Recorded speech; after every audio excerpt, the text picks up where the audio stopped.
please, don't try anything that you're about to see us do at home. Ever.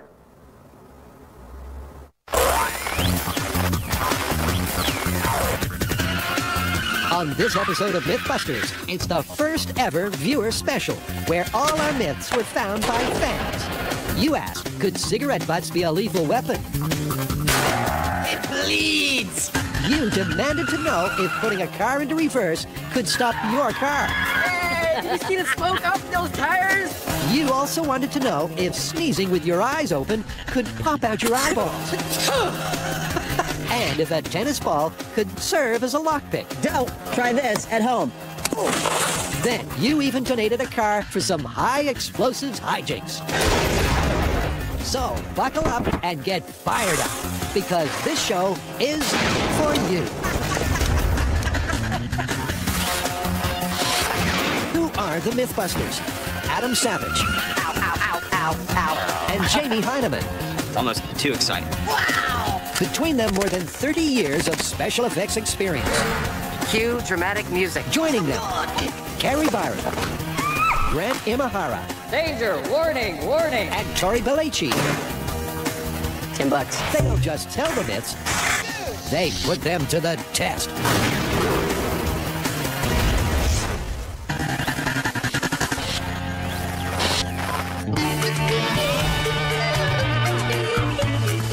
Drumroll, please. If you're ready, it's time for the very first MythBusters viewer special. Yeah, since the beginning of season 5, or the Hindenburg episode, we've been appealing to you for ideas. Yeah, we've been inundated with some are myths and some are just questions people need answers to. The kind of questions that keep America awake at night. Exactly.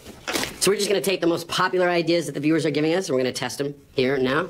Well, let's split it up. You guys take a few, and we'll take a few. Perfect. Why don't Jamie and I kick it all off?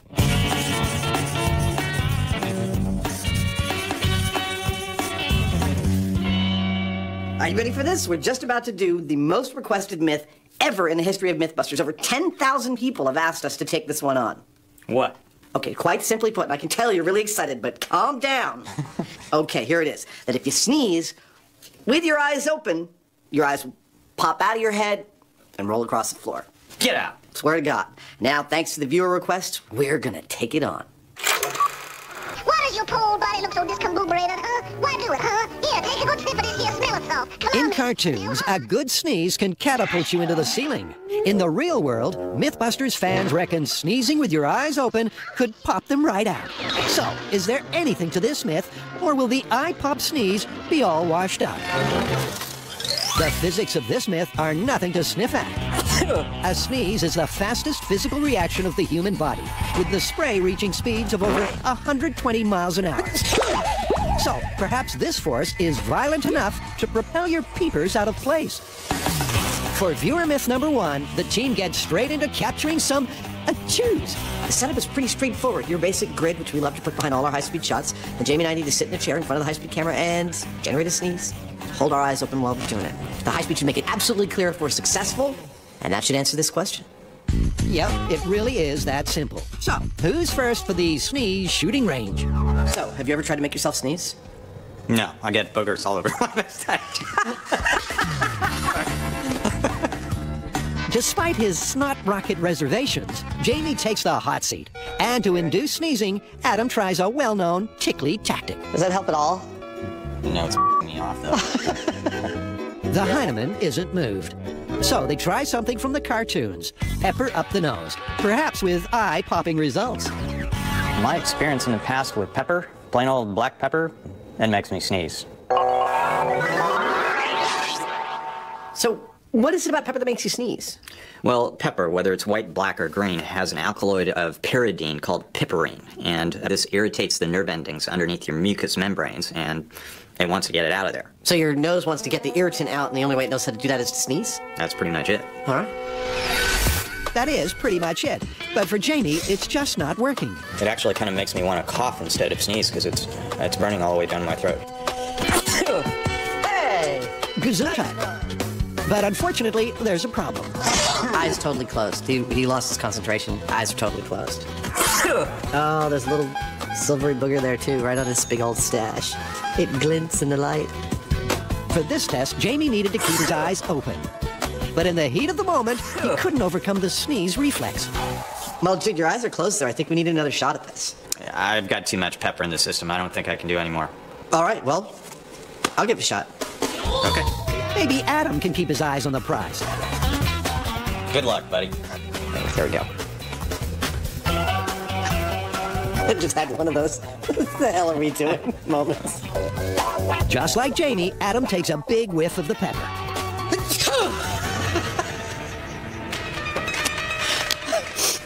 How's that?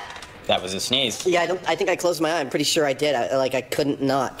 And the high speed confirms it. At the precise moment of the sneeze, Adam's eyes were shut. He opened them afterwards. So this time, Adam has a plan to produce some potentially blinding results. I'm gonna try and hold my eyes open this time. Okay? All right, like that. All right? Whatever floats your boat.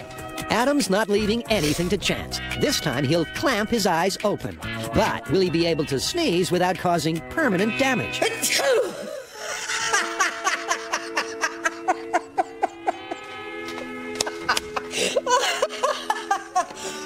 Oh my God, I think I was able to hold them open. And before Adam can blink, there's another sneeze on the way. Good job, you did it again. Thank you. Yep, it's another world first for MythBusters science. The high speeds confirm Adam definitely held his eyes open for both sneezes. And there was no bulging or eye popping in sight. Oh my God, that's awful. Those eyes don't look like they're bulging out at all. No. No. Well, they do, but they normally look that way when you peel the eyelashes back. Viewer myth number 1 is looking ready to bust. That's pretty definitive. I mean, I couldn't do it, but you sure as heck did. You did it twice. Yeah, it's looking pretty busted, but because the fans asked so many times, I'd really like to wrap this up with an expert opinion. The MythBusters are going all out for the viewers. So Adam heads to UCSF, where ophthalmologist Jackie Duncan can set him straight. That's just it. I'm sure that when the fans hear this question, they're thinking that you go, achoo, and your eye goes, boing, boing, boing, boing. I mean, could your eye actually pop all the way out of your head? Well, that's almost impossible. There are a number of things holding your eye in your head. There's a covering over the surface of the eye called the conjunctiva. Your eye is also connected to 6 different extraocular muscles that allow your eyes to move around. Finally, the optic nerve is connected to your eye and would prevent it from falling out and rolling across the floor. That's a lot of ophthalmology. But what it means is no matter how hard you blow, your eyes aren't going to go anywhere. There you have it. I mean, I couldn't do it, but you sure as heck did, and you did it twice. You sneezed, you held your eyes open, and no eyeballs came out. Here they are. Yeah, you asked for it, and we did it. This one is totally busted. It's busted.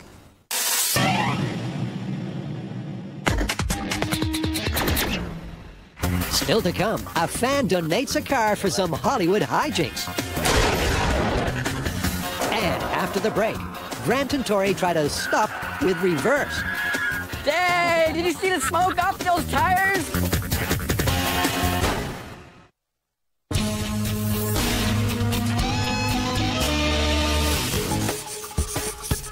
Next up, another fan favorite, hot off the website. Our next beer myth is a classic, and that is, can you stop a car by throwing it in reverse? And to test this, we've come to one of our favorite places, the runway at Alameda. And we've gotten 2 donated cars, because we're pretty sure they're not going to survive. You ready to wreck these cars? Let's do it! This viewer myth is not recommended for your car. We've all thought about it, and now you, the fans, want to know if you can stop a runaway car by throwing it in reverse. Can shifting gear stop your car, or will it just trash your transmission? What's the plan, Stan? Okay, this is a plan. I've got an automatic, you've got a stick shift. We'll drive it to 50 miles an hour, and then stop at a line that we paint on the ground. All right, we'll hit the regular brakes, see how long it takes for us to stop, and then for the grand finale, we'll throw it into reverse and see what happens. I love it. Let's do it. Yeah!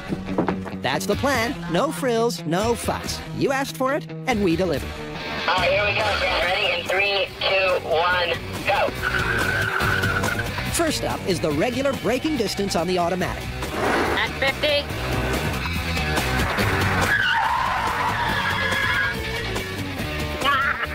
Oh my God! Hey, did you see the smoke off those tires? Do I have any tires left? You do, but they're all on the asphalt. So, how do Grant's skid marks measure up? 61, 2, 3, 4, 5, 65 feet. 65 feet to bring the automatic to a dead stop with the brakes. In 3, 2, 1, go!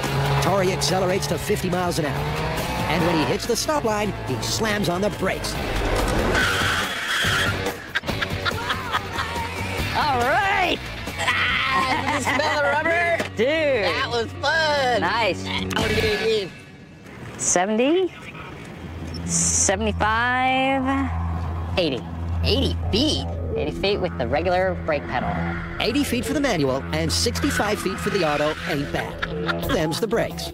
But what happens when you shift into reverse? How will the stopping distance compare? Hey, let's do this test. Here we go. Ready? In 3, 2... 1, go. Grant brings the car up to 50 miles per hour. When he hits the white line, instead of hitting the brakes, he'll shift into reverse, just like you asked, and try to stop the car. Or at least, that's the theory. That's interesting. But that's not exactly the photo finish the guys were expecting. Buddy, it doesn't look like you did anything. Nope, it's in reverse. The check engine light's on, the battery light's on. I'm still coasting. That was the most underwhelming outcome I've ever seen on this show.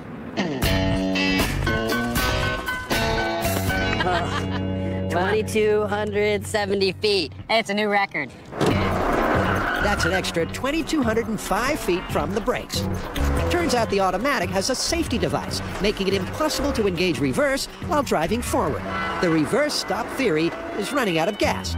But there's still one more car to try. Okay, here we go. In 3, 2, 1... Go! Start your engines. Once again, Tori's gunning for 50 miles per hour. And when he hits the stop line, he throws the manual into reverse. Unfortunately, it's not as easy as you might think. The transmission crunches, and Tori clinches. Here we go, Court! Hit the brake! Save yourself! But he can't engage the reverse gear. Hey, you made it down here. 1,922 feet from the stop mark. Oh my God, dude, trying to throw it into reverse to stop a manual is just not the way to go. Even with Tori's mantra, if you can't find it, grind it, the car still went an extra 1,842 feet. Maybe that's because with a manual transmission, you have to be at a complete stop to select reverse. So, what's the verdict from the guys? All right, the fans, they have been dying to see this one tested, and we tested it. Trying to stop a manual car by throwing it into reverse, totally busted. Trying to stop an automatic car by throwing it into reverse, also busted. All right, but we can't stop here. It sounds like you have something up your sleeve. Yeah, automatics have a park gear. I think we have to get this car up to 50 miles an hour and throw it into park.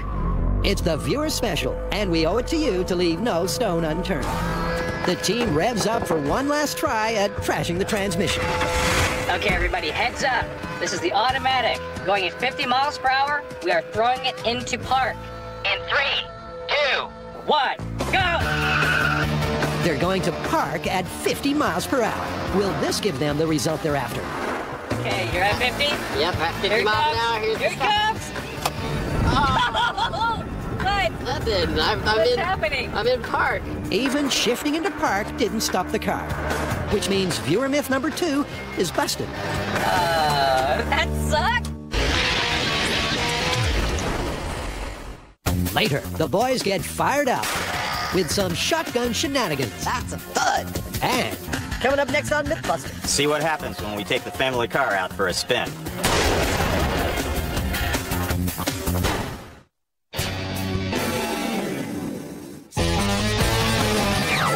And now, for something completely different. MythBusters viewers like nothing more than a good bang. Be it an annihilated avalanche. Oh, look at that. Detonating denim.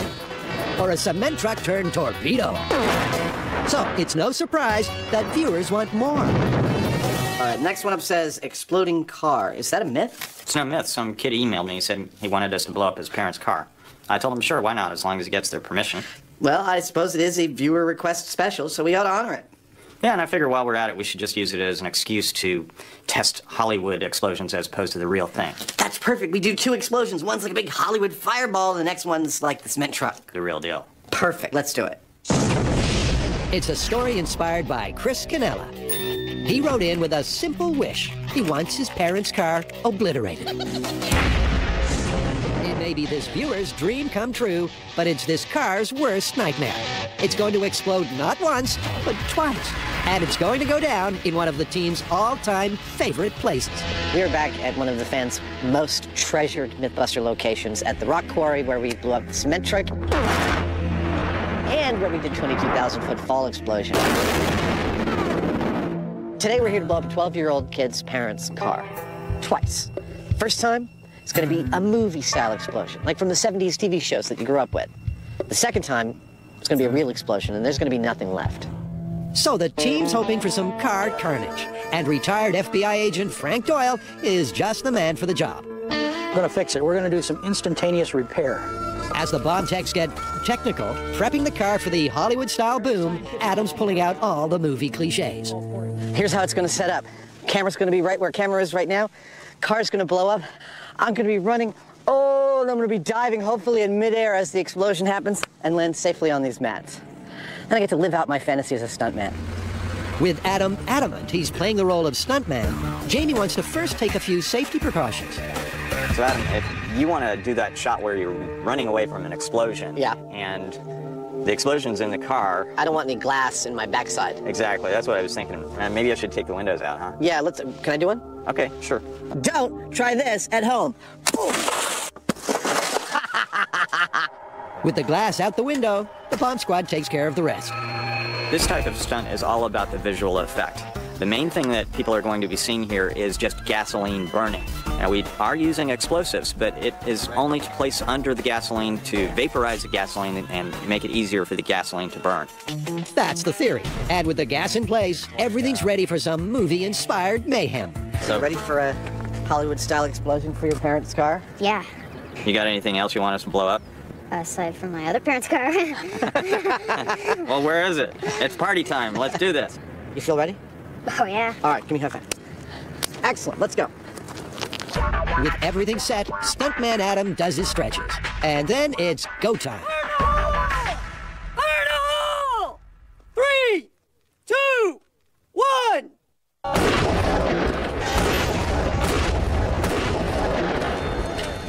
It's a perfect copy of a cinematic cliche. Jamie presses the plunger, and in a move that Hannibal Smith would be proud of, Adam leaps as the car gets blown sky high. I love it when a plan comes together. Well, almost. Of course, nothing ever goes quite as smoothly as you'd hope. And when the 3, 2, 1, which we had all planned out for me to start running at 3, to jump at 1, so that I'd be in the middle of the air at 0 when the bomb went off, the 3, 2, 1 happened a little slower than I thought it would, so I kind of had to slow down. Nonetheless, the high-speed shot of Jamie pushing the plunger while I'm in midair with the fireball behind, and the wide shot of the flames shooting high up into the sky, it could not have gone better. You can't improve on perfection. And viewer Chris is pretty darn excited. Right now, I pretty much feel like the happiest kid on earth, and this is just half of it. The next thing we're going to do is put real explosives in this car, and the car is going to go away. Going on Mythbusters. Everyone knows that cigarettes are deadly, but what about their butts? Remember, don't try this at home. We've got years of experience that keeps us safe.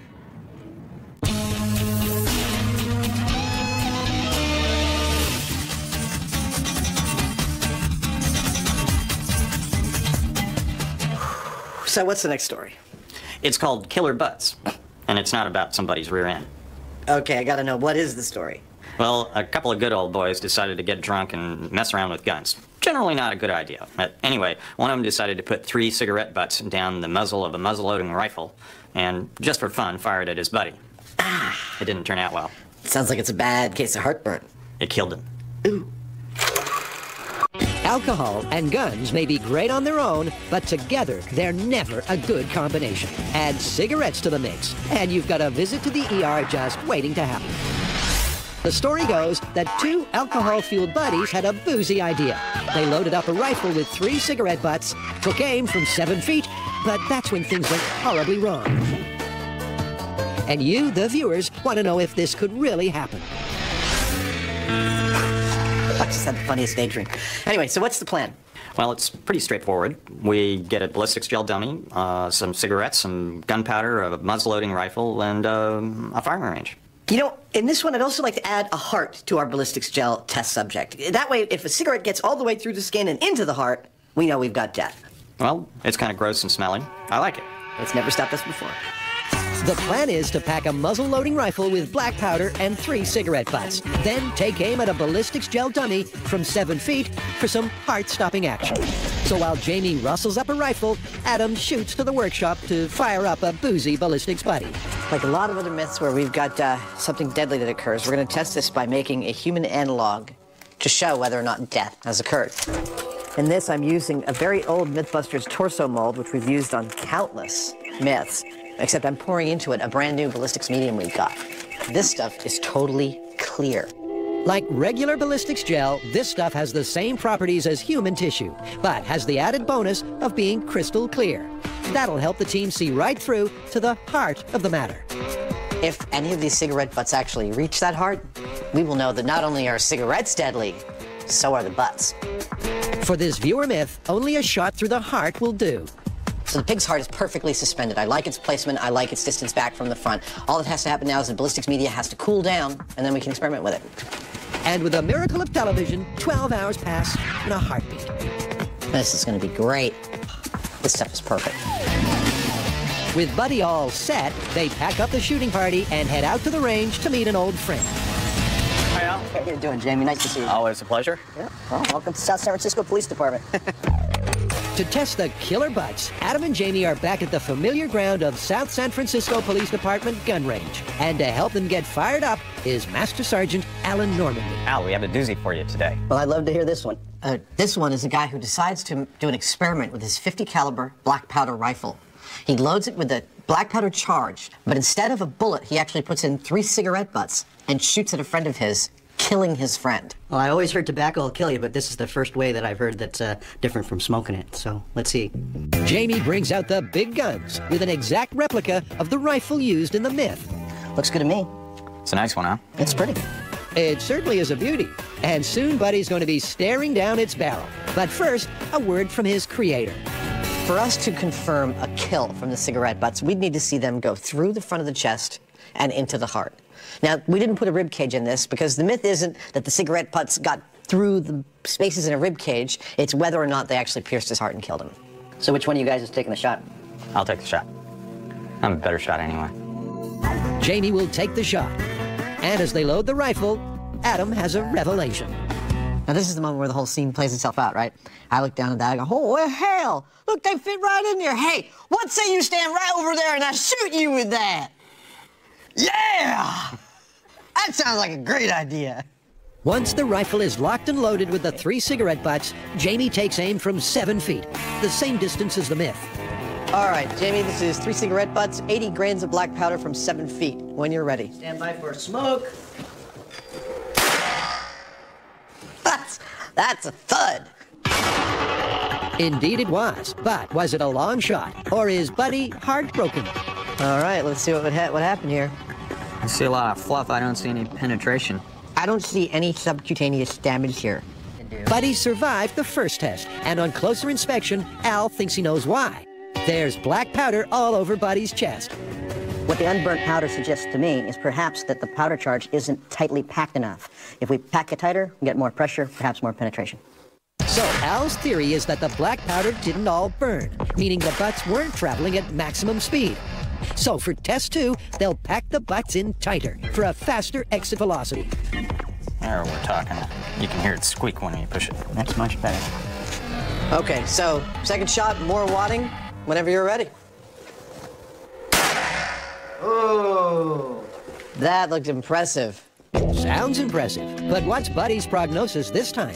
Again, more of the wadding and more of the filter, but I don't think we have a lethal hit there. Nope. The tightwad hasn't given anything up. The butts are not lethal, and Jamie has a theory as to why. More wadding didn't do it. What we're seeing is kind of a shotgun-like effect where these cigarette butts are spraying out, going in all directions instead of hanging together to go down one hole, which is what we need for a kill. So far, this myth is 0 for 2. Sorry, viewers, it's not looking good for the smoking gun. Soon, the boys go ballistic. Look at that. That used to be your parents' car. But first, they'll shoot to the heart of the matter with killer cigarette butts. It bleeds!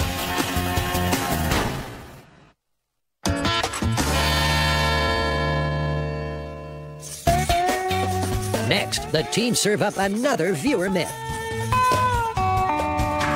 So this one's being talked about by thousands of fans. There are mythical ways to open your car door locks when you don't have your keys. All you do is you take a tennis ball, you cut a hole in it, stick the hole over the car lock, and press it as hard as you can. And somehow, the air pressure will unlock your car door. Well, this sounds just crazy, so why don't we just go ahead and try them? No, they're not making this up. It's an ace viral video from the internet, scoring millions of hits. And it goes something like this.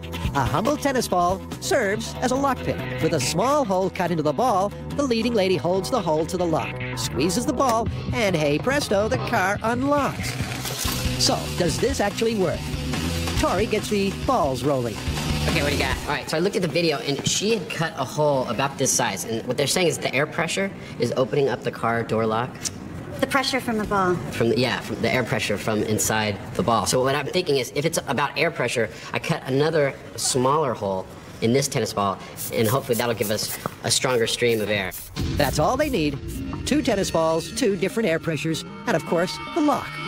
Okay, so just like in the video, electronic door lock. Go for it. Okay, so we'll do the big hole first. And she said, all you need to do is push it as hard as you can. Wow, it's not working. It looked like I'm doing it the same way. It's love one for the tennis ball, but perhaps the ball with the smaller hole and greater air pressure will pop the lock. You want to try the smaller hole? Yeah, go for it. Not exactly open sesame. That's game, set, and match for the car. But the team aren't ready to stop play just yet. So let's take apart what exactly you think people would think this works by. I think it's all about air pressure. All right, well, why don't we get the shop air and just shove it into the lock and blow. Making a complete seal around the key lock, so see if air pressure can at all open the lock. Sounds like a plan. After all, if it's worth doing, it's worth overdoing. With a perfect seal, they'll pump in 100 psi of shop air. And if anything is going to jimmy the lock, it's this. All right, Grant. Okay. Blow us away. So this will be the ideal case for opening the lock with air pressure. Got compressed air and a really good seal. Ready? Despite pumping in more than 10 times the air pressure of the tennis ball, the car stays secure. Well, I think that was pretty definitive. Sorry, viewers, but the tennis ball opening the car lock is busted. And even ideal seal air pressure won't open the car lock. You know, they did it in the video, though. How do you think they did that? I think we should show the viewers how we think they did it in the video. Cut to MythBusters Masterpiece Theater, where with some editing genius, we can show you exactly how it was done. Carrie puts the tennis ball to the lock, and hey presto, the door unlocks. But didn't they just bust tennis balls? Yes, they did. It's not the tennis ball, it's actually Tori, behind the camera with the key. Just goes to show, and this is important, you can't believe everything you see on the internet, which means that's another viewer myth busted. There were way too many great ideas for our viewer special, so we had to cut out a few.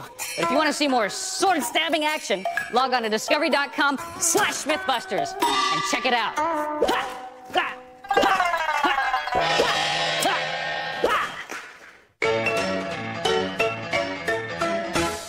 Adam and Jamie have been firing up a drunken, disorderly viewer myth. The fans want to know if cigarette butts fired from a muzzle-loading rifle could pierce a heart. It's not going well for the guys, but for once, there's a policeman when you need him. Well, the cop in me has a question, and that is, are we thinking that filters are the same as cigarette butts? I see where you're going with this. Yeah, I mean, typically you wouldn't smoke it all the way down to the end. Thered be a little bit left on it, and that adds up to a certain amount of weight, as well as you've got nicotine and tar and other crap that is collecting in the filter, right? Up till now, we have been firing what we've called cigarette butts. In fact, it's just the filter torn off a cigarette. We have posited that perhaps this is what a smoker would be playing with. A full smoked butt, burnt tobacco, everything. This weighs 3 times as much as this, and thus very likely has much more deadly force in it. The unsmoked butts are out of the picture. They've been all fluff and no fury. Maybe the smoked butts will prove to be deadly. All right, 3 pre-smoked butts. That is nasty. So this is pre-smoked butts, 3 of them, same amount of wadding as last time at 7 feet. All right, we're ready to fire. As the smoke clears, the guys go in for a closer look. Oh, wait, there's definitely some real skin breakage here. There's some penetration, but it's certainly not lethal. Yeah, he'd be bleeding, that's about it. So what's next? Well, I'm starting to think we've replicated all the technical details, and I think they might have been lying about the distance that they shot at. I'd say we move to point-blank range. Okay. This is the final chance for this viewer myth. If the butts at this range don't break Buddy's heart, then it's busted. We're down to our last option, which is just to move in point-blank range, because it's not working from 7 feet. I can't help but think that all that energy coming out of that gun muzzle is going to do something to this if we're close enough. Jamie moves in for the kill. Trigger set. Okay, everybody ready? Ready.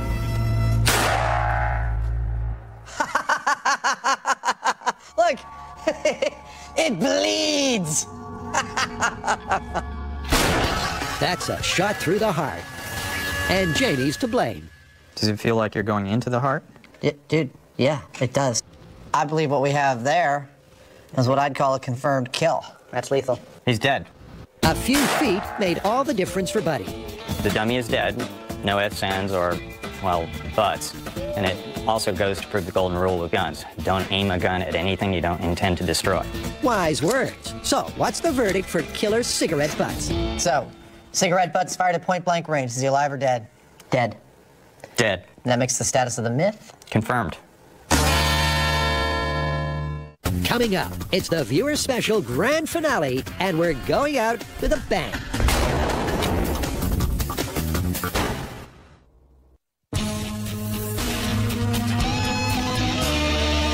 The boys have been having a blast, blowing one lucky viewer's car to bits, Hollywood style. But there's still more to come. Adam and Jamie are about to go ballistic, and I'll let Adam explain why. So if you haven't been paying attention, here's where we stand so far. A viewer, a kid, wrote in and asked us to blow up his parents' car. We figured, why not do a real explosion of a car, but also show how Hollywood does it? So for the first blast, we placed a couple gallons of gasoline with a little bit of explosives in this car and shot a big fireball, but not much destruction. Now it's time to make this car go away, so we have put many hundreds of times the explosives in the same spot as the gasoline and another batch under the hood, just for good measure. I'm about to retreat to our detonation zone, and we're gonna make this car disappear. But before plunging the plunger, the boys first get a taste of things to come, thanks to tour guide Frank Doyle. How's it going, Frank? Hey, okay, guys. Give you the tour here. Under the hood, we are doing the tune-up with a large bag of blasting agent there, you can see. And then moving on down here, we'll close that up. And moving on down to the interior of our vehicle here, we have a quantity midship here, and then another quantity on the back beam here. And with all of this, we would project that it's going to go away. It's going to go away. All right, where do you want us to be for this one? A long way away. Okay. A long way away. Well, we've got a hill about 1,000 feet distant. Is that far enough? Hey, we're all set to go, and that should be perfect. Terrific. All that really leaves is a chance to hear those MythBusters predictions. Percentage of the car that will be remaining when we're all done with this? 5 to 10%. Strewn over about a 300-foot radius. The experience? Priceless. For this task, we've picked a relatively slow and powerful explosive, so we're more into pushing and heaving and tearing. So when we detonate this, it will cause the car to go in 360 degrees. The words smash and smithereens spring to mind. Well, Chris, I think it's about that time. Are you ready? How about you watch the thing through these things? Make sure, go ahead and check it out. Make sure you got a good beat on the car. Fire in the hole! Fire in the hole! 3, 2, 1. Hold, everybody, hold! Hold, hold, hold! No more car! No more car. Ain't that the truth? Nice work. Thanks for the car, Chris. Like the cement truck before it, now you see it, now you don't. Here 1 minute, gone the next. What's here anew is, oh, you get the picture. Now, remember viewers, MythBusters strongly advises that you don't try this with your parents' car. Or anyone's car, for that matter. Wow. Armageddon out here. Look at this. It's kind of like car confetti. Each piece has the potential to be modern art. Come on out here, Chris. Look at that. That used to be your parents' car. Well, there's your problem. Oh, well. One way that you can tell that MythBusters has been in the area is to look for shrapnel in the trees. This right here is a piece of the car that we just blew up, and it kind of tells you about what we've been up to. That explosion was a real one. It had real force behind it, and there was crap flying everywhere.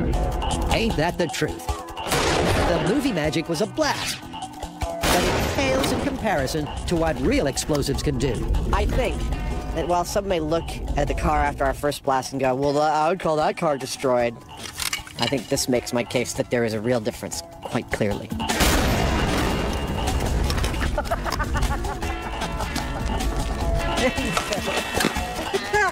Steering wheel still works, though. Frank's left the car well and truly destroyed. And viewers, given that this is your show, this repeat is for you.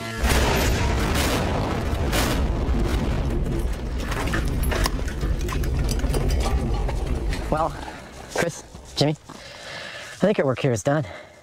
Yeah, well, you know, let us know when you got it all cleaned up, all right? Oh, that was cool. I can't believe you blew up a car. Well, that is what little Chris wanted us to do. After all, this is the viewer's special, and while we prefer busting myths, this is all for you, the viewers. That's right. We'll be back in another 12 episodes with another episode dedicated to your needs. Log on to discovery.com/mythbusters, follow the links, and tell us your ideas. We'll be waiting.